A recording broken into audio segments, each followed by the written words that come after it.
What 7 things you must never say to someone who is dying? Have you ever found yourself utterly at a loss for words, standing beside someone you care about who is nearing the end of their life?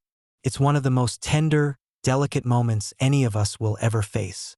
And yet, it's surprisingly easy to say something, even with the best intentions, that might accidentally bring hurt, discomfort, or make them feel utterly alone.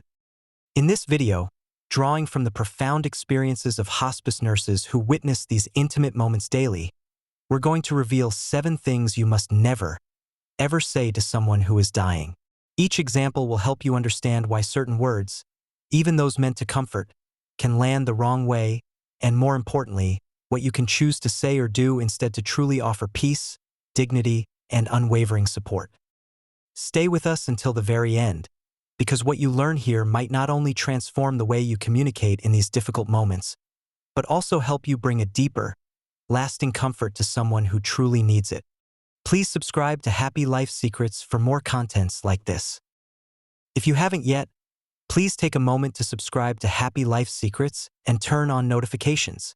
Your support helps us continue creating content that truly informs and inspires. Now let's begin. Thing number 1. I know what you're going through. One of the things hospice nurses hear again and again is how painful it can be for a dying person to hear someone say, "I know what you're going through." The truth is, no one, and not even someone who has faced their own serious illness, can truly know what another person feels in those final days. Each experience is deeply personal, shaped by a lifetime of unique memories, hopes, and private fears.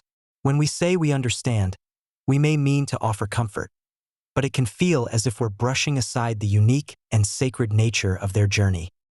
I remember a man named Charles, aged 82, who once told me that what hurt most wasn't his illness.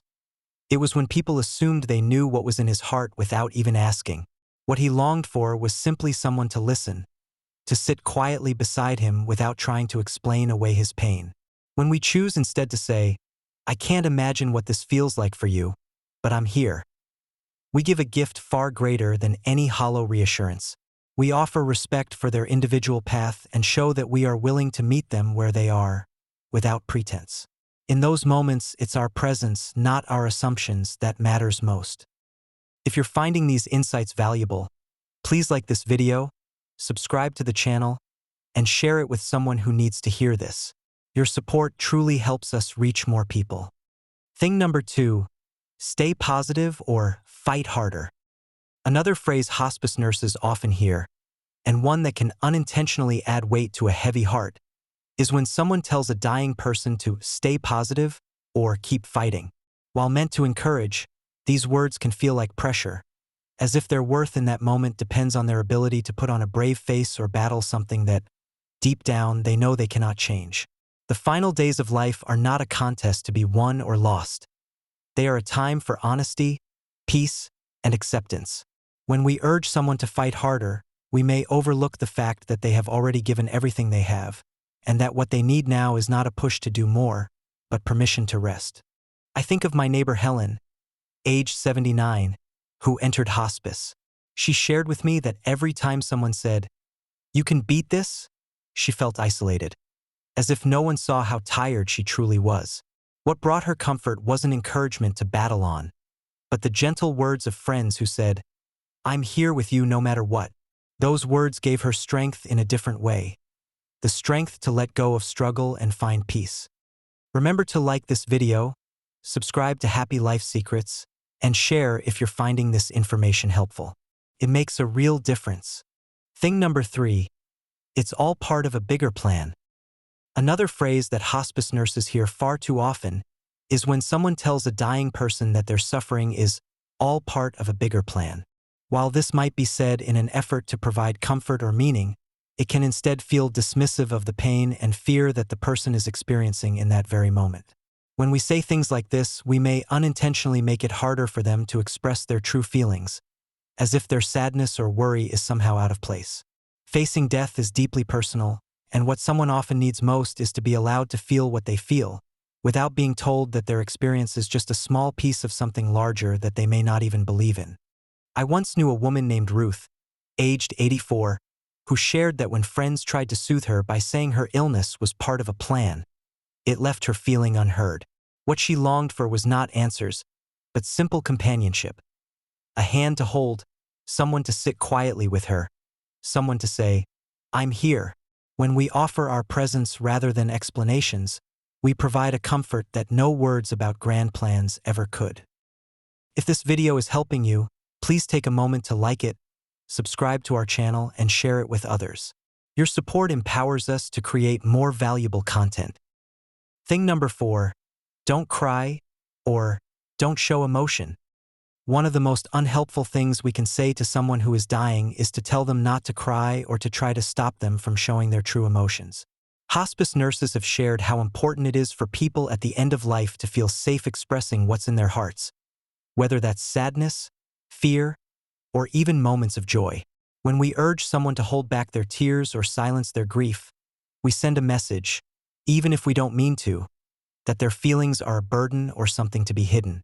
But those feelings are real, and they deserve to be honored.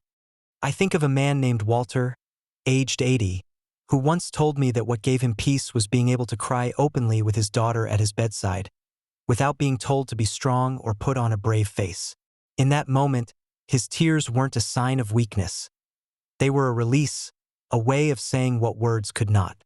When we let people feel what they need to feel, we offer them the greatest gift: the freedom to be themselves fully and without shame. If you're gaining valuable insights from this video, please like it, subscribe to Happy Life Secrets, and share it widely. Every bit of support helps us grow. Thing number 5, I know you're going to get better. Another phrase hospice nurses often caution against is telling a dying person that you know they're going to get better. Even when these words come from a place of deep love and hope, they can create confusion or even a quiet sorrow. A person who is nearing the end of life often knows it. They may have made peace with it, or they may still be struggling, but they are aware. When we insist that they'll recover, we risk making them feel unseen, as if their truth doesn't matter, or as if we can't bear to face it with them.